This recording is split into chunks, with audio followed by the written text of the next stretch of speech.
evening all, I hope you're doing fantastically today. It's so lovely to see you here, as it always is. Today's video I've cunningly named, Before You Buy This, Do You Remember That? The premise is, you sent me things on Instagram that you were thinking of buying, that you think you like but you're not sure if it's just a trend. What I'm going to do in this video is I'm going to present you with a similar trending item that has trended in the past, just to remind you what trending items look like, remind you of how trends make us feel when they're kind of exhausted. I'm sure you'll get the hang of it as we continue. You are all very intelligent here, so I'm sure you'll figure it out. Only intelligent people allowed. Without further ado, let's begin.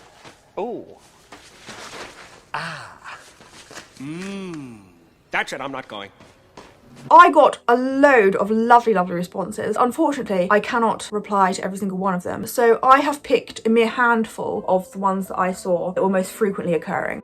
Let's first talk about the Carhartt jackets. So these sort of jackets were intended for workwear purposes. Carhartt is a workwear brand. What we do when we take it out of that environment, it makes it slightly bizarre to wear. Not bizarre in the moment. In the moment that it's trending, it's absolutely completely normal because everyone's doing it. So what we do is when we revisit it, once it's no longer a trend, it seems a bit bizarre to be wearing in that situation. Before you buy the Carhartt jacket, let me remind you of the North Face jackets. I fear that if we all start buying into the Carhartt jackets, we are going to all be faced with the same raging influence that the North Face jackets had on society. They're kind of similar items. They're both very particular items of one brand with a logo in the same place. They're both technical items. The Carhartt jacket is a workwear item. The North Face jacket is designed to keep you warm in cold weather. However, what we did is we wore it absolutely everywhere. We wore it to school, we wore it in assembly halls, we wore it when it wasn't particularly cold outside, and it just means that when you actually want to wear it for its purpose, all you can think of is school children doing their GCSEs in a big black puffer, tights and a tiny little black skirt. That's what I think of anyway. In order to de-influence you from the Carhartt jacket, may I remind you of the North Face jacket.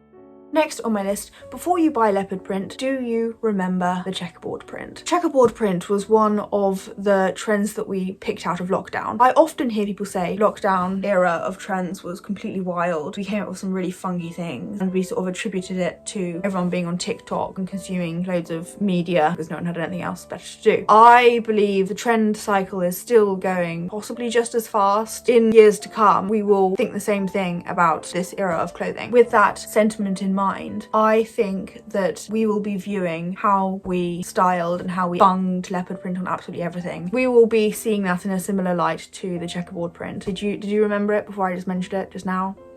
Probably not. One, everyone will forget about it. And two, when you do remember it, it'll be a that wasn't that great kind of trend. Before you buy into the leopard print trend, let me remind you of the checkerboard print.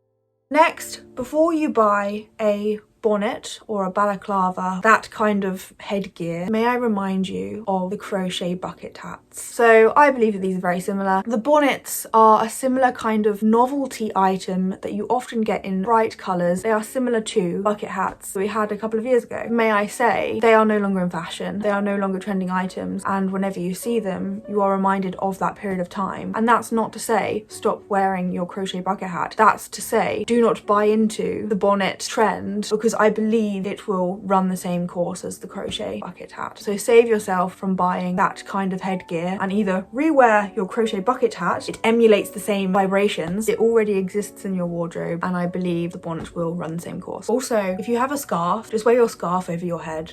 Next on my list, before you buy into the frazzled Englishwoman aesthetic, may I remind you of the Acne Studio oversized scarf. I find the frazzled Englishwoman aesthetic really rather peculiar because what I've gathered from it is that it seems to be just paparazzi pictures of English actresses in the 2000s during winter, just sort of going from place to place. What I like about it is that it's actually a very practical trend because paparazzi pictures in general are normally what that celebrity is actually wearing to get to place. However, the idea of naming it is completely bizarre to me. It's just Bridget Jones and Mr. Darcy going about their business, I believe. It's just during a certain time period which makes it a trend. One of the defining features of this trend is the frazzled scarf. It's not an oversized, massive, woolly scarf. It's not a skinny little pencil tie shoelace scarf. It's just a normal old scarf. I wanted to compare the two, in the words of Shakespeare, the Acne Studio scarf and the massive, great, big, oversized scarves that we loved so dearly merely a couple of years ago. I want to compare these two because I think that naming this aesthetic, Helen Bowen Carter, Billie Piper, going about their business in the early 2000s, naming it just makes it too easily replicable. You don't need to name it because it will turn it into a uniform, and once it becomes a uniform, it will become old when you see it in any other time. I believe that this is what was done with the Acne Studio scarf. Absolutely everyone bought that scarf, that big, oversized, checkered scarf, completely oversaturated it. It's now a sign of the times, and it's now no longer really that fashionable. So I would say, before you buy into the frazzled woman aesthetic, any element of it, not just the scarf, because to be honest, I think the scarf is the least of your worries. I myself have a scarf that I guess you could fit into that aesthetic. However, I've had it for years and years and years, and I got it for £1 at the charity shop. So it's not a hard aesthetic to buy into. But I think the idea of naming this an aesthetic and turning it into an aesthetic will make it a bigger deal than it should be, and in turn will turn it into a uniform, and in turn will make it a trend and cringy in times to come.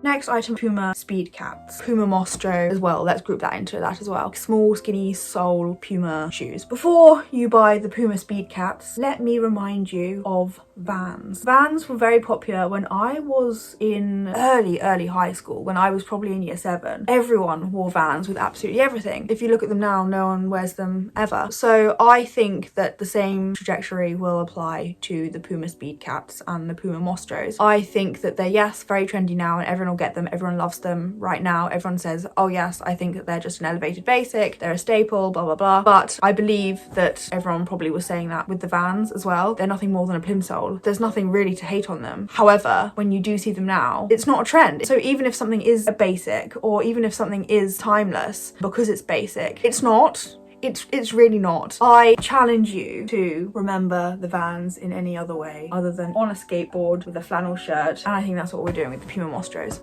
Final thing on this list, another footwear item, any kind of Adidas shoe. I saw mention the Specials, the Sambas, the Superstars. Before you buy an Adidas shoe, let me remind you of Nike a couple of years ago. I'm talking Nike Dunks, Nike high top blazers, and Nike Hirashis. These all, I believe, came in a similar time. Everyone was wearing either Nike Dunk, a Nike blazer, a Nike Hirashi, maybe a Nike Air Force, the white Nike Air Forces. And I think we've just switched over to Adidas and chosen Adidas shoes instead of Nike shoes. So if you think back to one of those shoes, let's for example say the Nike Dunks, if you think back to that and think, oh, that wasn't a good idea, I don't really like those, I believe that that is what will happen to the Adidas shoes. We like the 3-stripe logo on the Adidas shoe, just like we like the tick on the Nike shoe. We will remember this era as the Adidas shoe era, just as we will remember the Nike shoe era as the Nike shoe era. Which I know you're listening to me now and you're thinking, no, that what are you talking about? There was no such thing as a Nike shoe era. But cast your minds back. Everyone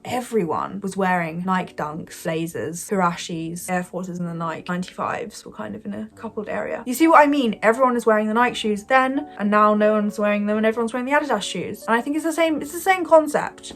That is all I have time for today. I really hope you enjoyed that video, and I hope I successfully de-influenced you. If I didn't, I'm so very incredibly sorry, and I will try harder next time. I hope you all have an incredibly lovely week. See you very incredibly soon.